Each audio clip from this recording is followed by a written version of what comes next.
Early Golden is the parent of most of the cultivated persimmon varieties today. And it doesn't yield quite as well, but the flavor is just really great. And there's a lot of variability in flavor in American persimmon between one variety and another. Meter, which is the one they sell in all the catalogs, tastes like onions. I don't like it at all. And not in a durian good kind of way. But this one, which needs a little more time to ripen, is just great. And these will stay on the tree until, some varieties will stay on the tree until Thanksgiving. And the leaves will all fallen off, so it's very nice ornamental. And the flavor is sort of between winter squash and dates. It has a much denser texture and consistency than the Asian persimmon, which are much larger and more watery, and there's almost nothing there. These are really, really nice.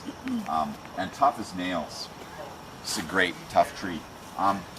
So let's talk about the other elements over here that really make this an edible forest garden. We have different layers of plants, right? We have trees and shrubs and herbs and ground covers. We have vines and fungi all growing together in here. And we'll take a sort of a walk through each of those layers a little bit. In the shrub layer, this is a dwarf mulberry over here, Giraldi dwarf, which I didn't like at first, but now I think it's one of the best mulberry varieties I've had. It makes very heavy yields over about a 6-week period. It's not huge, so it doesn't take up a ton of room. And then we use the leaves to feed our silkworms, which we feed to the chickens.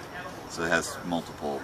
Some mulberry varieties are good to eat the leaves, cook the leaves. This does not taste good at all. What was the variety? Giraldi dwarf. We got that from Edible Landscaping Nursery. It's not around in the trade that much, but it really should be. It's very nice. And it's much better than having a giant mulberry tree if you have a little yard, right? So then we move on to our herbaceous layer, where we have a couple of key elements. One of them is perennial vegetables. We like perennial vegetables, right? This is Turkish rocket. And the main crop on this is the broccolis. It's sort of a broccoli rabe flavor, that like mustardy, nutty, nice cooked broccoli with thin shoots like that, not big heads of broccoli. You also can eat the young leaves in the spring and fall. I'm going to say right now they're pretty darn spicy. They're really for cooking only. But if you'd like to try one, you can take a little piece and pass them on if you want. Some people like them. I don't care for woolly leaves raw, but if I cook them, they're almost indistinguishable from mustard greens, and that's fine. Oh, we need a few more of those, don't we? I can tell you that a salad made out of these is horrible. I was forced to eat one time. Of big mature leaves, it was really bad. But okay, perennial vegetables. One of the elements we want here. We also have a number of other perennial vegetables in here. Thanks. These are Welsh onions, which are basically just perennial scallions, and we allow those to grow to form a big clump. And then we dig up the clump, pull some out, and stick some back in the hole. So you can manage those as a perennial very nicely. All in here and totally invisible right now, we have ramps, which is a really nice native leek that comes up in the spring and then dies back, so it's hiding right now, but they're very, very nice and loves shade.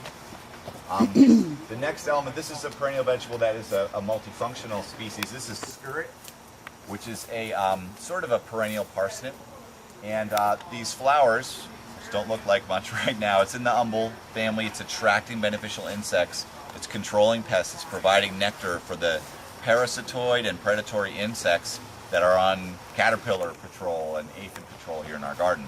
What was the name again? Skirt. How do you spell that? S-K-I-R-R-E-T. So it's a species that's providing food for us and also doing pest control at the same time. It's starting to get a little shaded out in here. We're going to need to move it over. We also have ground covers in here as an important component. This is a native violet, which is also a super urban survivor, the common blue violet, Viola sororia, which is okay eating. It's not great, but the flowers are very nice in salads and stuff in the spring, right? There's a beautiful patch over there of green and gold, which is a native evergreen ground cover that attracts beneficial insects. So whenever you can add a native species in, whenever you can add in something that has multiple functions, we try and do that. So we've got probably 40 maybe 50 species just in this one area. Your forest garden doesn't need to be this complex, but we sort of like complex. Another thing that's in here that maybe we'll sample a little bit over lunch is toothwort, which is like a native wasabi. It's closely related to wasabi, and it's just a really, really nice, what do you call it, biting horseradish, but it's got a nice bright bite to it. Very, very good. Do you use the logs as markers at all? We do, and a lot of these are spent mushroom logs, so they Okay. fruit every once in a while. This spring we had some nice shiitakes on that one back there. We also have some vines in here on the back. That is, we have the Hablitzia climbing spinach, and then we have a perennial squash that we were hoping would taste good and didn't. And we waited 3 years for it to fruit, and it finally fruited and it tasted bad. So we try and thin the herd for you guys a little bit, I think is kind of the idea.